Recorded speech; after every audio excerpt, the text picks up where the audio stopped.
Okay, let's get right into it. You know what is making me sick right now, and it's been making me sick for months, is ice. Ice has got to stop.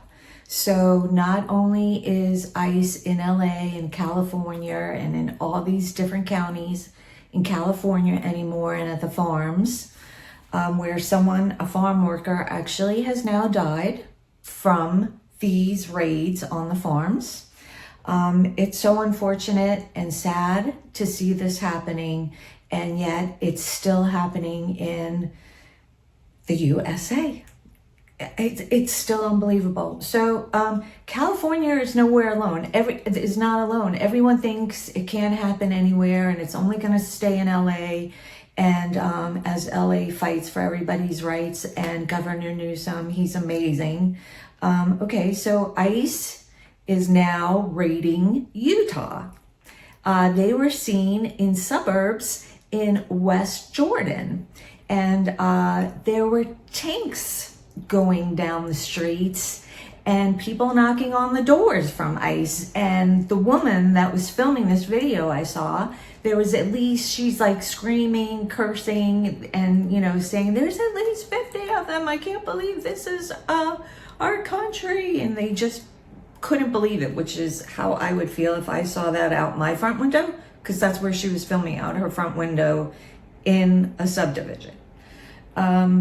Next, New York City. ICE is in New York City, of course. Now they're targeting kids at youth baseball practices. So they were in the Upper West Side this month, at the beginning of the month, and they were trying to interrogate these middle schoolers at their baseball practice. Disgusting. I just want to puke right now. So their coach, of course, has been a coach for 20 plus years, was doing the best he could to protect them. He was surprised to see them there, he said, but he has seen them at the high schools.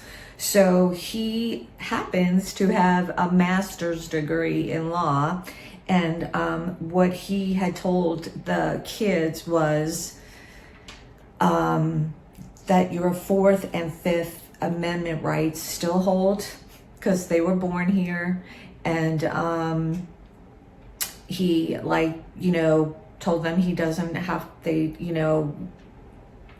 talk to them. And ICE, of course, was getting mad at him and calling him a YouTube lawyer or something like that. And he said, no, I don't claim I know the law or anything. These are just the kids that I'm coaching, and I'm doing what I can for them. So ICE was getting upset because this man was trying to protect the kids, and thank God none of the kids got taken away. And nobody has been showing up to practice, of course, except for like 2 of them, even though the coach changed the practice times to help, keep this from happening again.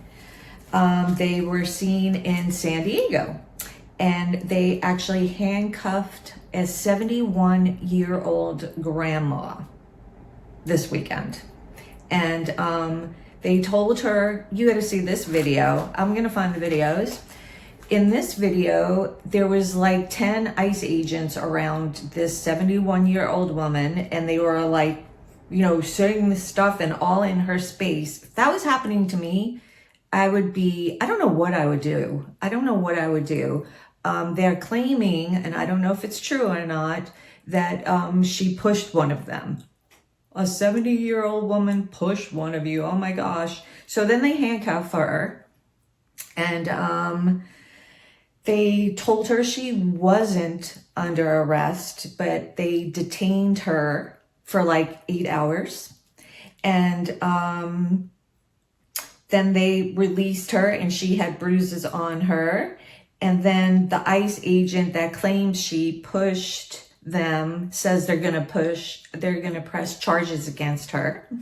And when she was let go from being detained, she wasn't given any paperwork or saying come back for, any date back to the courts. So She doesn't know what's going on there. Apparently, she calls herself a legal observer, which I love because I myself have been wanting to fly to LA to do something like this. I didn't know it was already happening. She apparently, and other women that are home during the day, like myself, have time to go help these people. And video, like I said, she calls herself a legal observer, and she videotapes anytime she sees ICE on the streets doing these types of things to people. So, and she's not alone. Kudos to her. That is awesome. Cincinnati. ICE has been in Cincinnati. They detain a chaplain that works at a children's hospital in Cincinnati at a regular ICE check-in. It's supposed to be a regular ICE check-in, but they detained him after that. And so he's gone now. And of course, nobody knows what happens to these people after they're gone because the government's not letting anybody know. And it's obviously part of their plan. They don't care. They don't care about anything. It just makes me sick. So, of course, they're in multiple counties in California. And like I said, besides so many people getting detained and taken away by these farm raids, I mean, they're breaking glasses in the cars. They're pepper spraying people. They're taking people away that have papers that are citizens. And they're not telling anybody where they're taking them. So all their loved ones, their family members, their brothers, their sisters, their mothers, their spouses, they don't know where they're taking these people. And they call everywhere. They call the government. They call the police. They call the sheriff's office. They're calling everywhere. And they are not getting answers. They're not getting, no one knows. And no one answers the phone. And no one calls them back. So my heart goes out to all these people, and I wish I could do more, but what I could do right now is keep getting this information out there so everyone's aware of it.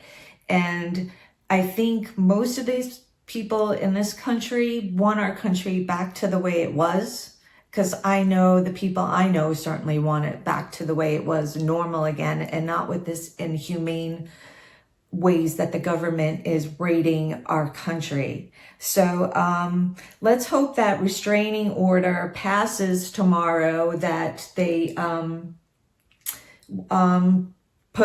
were put through, I think it was on Friday, that keeps them from profiling people and doing these things that they're doing. And that's it for now. I will keep you posted. Thank you.